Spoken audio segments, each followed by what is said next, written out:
Fans here with the one and only ALEXIS ROCHA. We just had a kind of heated press conference between Chavez Jr. and Jake Paul. First and foremost, what are your thoughts on this matchup, and what do you make of this press conference? It was an entertaining press conference. They were going back and forth, and I think that's sometimes what press conferences need, especially when you got two humble fighters like both of them.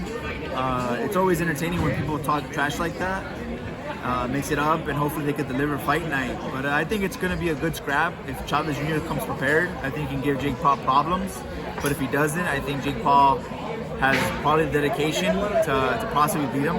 You know, 5 years ago when he started boxing, nobody would think, you know, at least thought that Jake Paul would get to this point fighting a former world champion. What has he improved from your point of view, just from that, you know, from that timeline to now? Yeah, he's improved so much. You know, he took it actually serious, and credit to him that you can actually see the development from his first fight till now. He's actually more polished. He has a good ring IQ now, somewhat. You know, he's still got a lot of way to learn, but he's learning as every day. And I think what he shows is that he's eager to learn and he's having fun with it. And when those combinations mix up, you can go a lot of places with it. Obviously, you know, boxing fans and boxing media don't want to pick against Chavez Jr., but obviously we've seen the struggles. You know, what do you think he needs to do on fight night to come out victorious, besides having a good camp, obviously? I think he mentally needs to be there. Mentally, I think he just needs to be focused and locked in. He can't do anything dumb outside. He's got to stay very dedicated. And if he comes with the mentality of, I'm going to beat this guy, and this guy is not on my level, clearly, he's going to beat Jake Paul. Alexis, you know, you're at that world title, you know, challenge opportunity. Yeah. You were the mandatory for a while for Terence Crawford. Now he's moving up in weight, you know, two different weight classes to face Canelo. Yeah. You know, obviously you moved in weight as well. You know, what do you take and what do you think a fighter? Obviously he's moved up in weight as well many times, but just facing a Canelo, man, and what do you make of that matchup? I think it's a great challenge for Crawford, probably the best challenge you could possibly get outside of anyone. There's a lot of potential, you know, at 54, at even 60, but to go up to fight probably the face of boxing and Canelo, I think it says a lot, and yeah, it's going to be a very entertaining fight. Yeah, for sure, man. Now, you know, every time Alexis fights, man, you always pack a house. You know, you're not going to be part of this card even though it's OC, so, you know, maybe last minute they could throw you in. I think, you know, obviously you always put up a great show. Last time we saw you was another grueling, difficult, fan-friendly fight against Raul Curiel. Obviously that draw. Is there any talks of potentially getting that tiebreaker?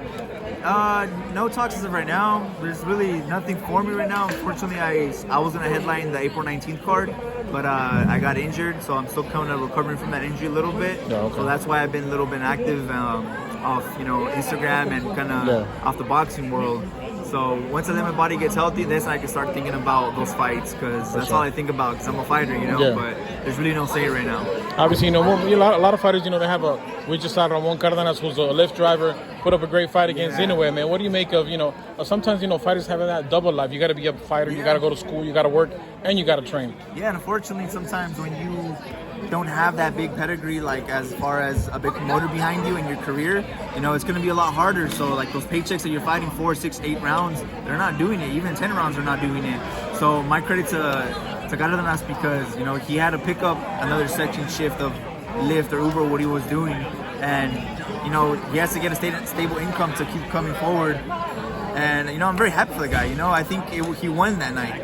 A lot of eyes. Even though he lost, he showed a lot of heart. He knocked Inoue down, and he showed that he's world championship level. Now, lastly, for me, you know, the Cinco de Mayo weekend was, you know, outside of that fight, it wasn't the best Cinco de Mayo we've seen. What do you think, you know, was a factor? Just the fact that it was like a closed venue, not fans, or just, you know, the fact that Canelo had to go to Saudi Arabia, fight at 6 in the morning. What do you think took a toll, and how come it wasn't what we're used to seeing?